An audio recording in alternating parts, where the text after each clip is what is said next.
Send me any of these talks about LP little a. Can you give your thoughts? I've talked about LP little a profusely about a marker in the context of low carb.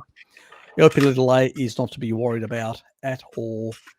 LP little a, all species that can't use, that don't synthesize endogenously. Your keyboard's coming through, Lukey. You don't mind just muting yourself for a sec? So any sort of like animals is, what are they called there? Oh, anyway, there are some animals that basically endogenously produce vitamin C. Those animals do not actually produce LP little a whatsoever, and they don't produce any sufficient uric acid. So animals that basically will use uric acid as an antioxidant rather than vitamin C, and they'll also use LP little a as a method of reparative.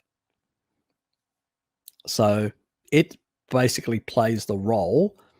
You'll always have some LP little a because there's always some repairs of your collagen that's actually happening around your body, especially in the endothelium. So you'll always have some LP little a in your system. You can't go to zero. But if you have more, it just means that you're repairing stuff.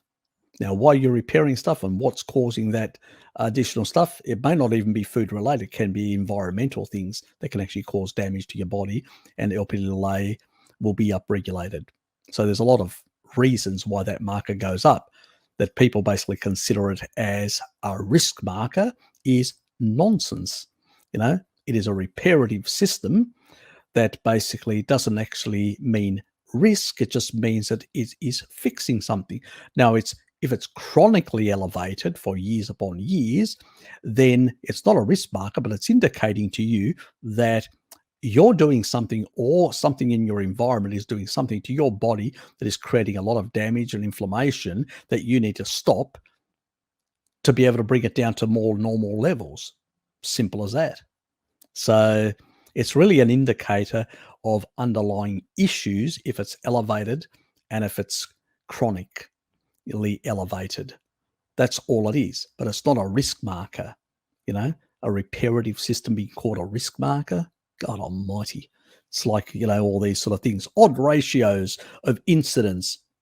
It's a risk ratio turned into a risk ratio where you can barely infer anything, let alone call it a risk ratio. It's this misuse of language that basically then it leads to reductionist thinking and saying, oh, if LP little a is a risk marker, then we need to send it down to zero. No, if you do that, you won't be able to heal your body. And if you aren't able to heal your body, you will die much quicker. So it's like LDL. You send LDL very low, you actually impede the healing process. It's just madness. It's just pretty much madness, this reductionist thinking. No, it is not a risk marker. It is an indicator of a problem that may be existing if it's chronically elevated for a length of time, and as you've had multiple tests, and it's elevated, then yes, but it may not even be food related. It may be environmentally related, something, There are people, one person that I remember talking to ages ago, or via email, that is, and they were working in a petrochemical sort of environment and having certain exposures they didn't realize. Then they went and did some tests and realized. And some of their inflammatory markers came back to normal once they actually addressed that issue. So why LP little a or other inflammatory markers go up is not always the diet. Many cases it is, especially if you're on a species inappropriate, like a SAD diet that's got a lot of things that are going to be pushing it up. But you also have to consider your work environment, your home environment, like things like mold, can be a problem. And now that they're having some flooding in the east of Australia and other parts, even in Tasmania, we've had a bit of flooding here, but it hasn't affected me. It's in the north. I'm in the south. Now, these people may be exposed to, after that flooding, exposed to severe mold. It does happen in the US where, around the Mississippi, where you get a lot of flooding that can actually happen and a lot of homes end up with a lot of mold.